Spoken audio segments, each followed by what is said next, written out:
Good morning everyone. My name is Ritika. I am studying in grade 3. This is my school project. Do you know what is my school project? It is prepositions. Here I have a parrot with me. I'll show you the different movements with this parrot. Now I listed a few prepositions.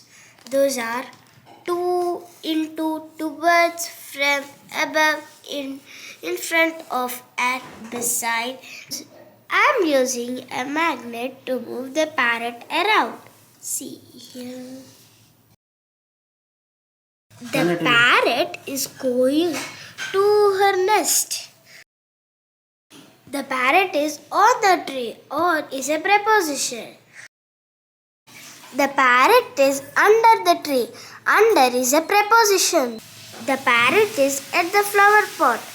At is a preposition. The parrot is coming from the window.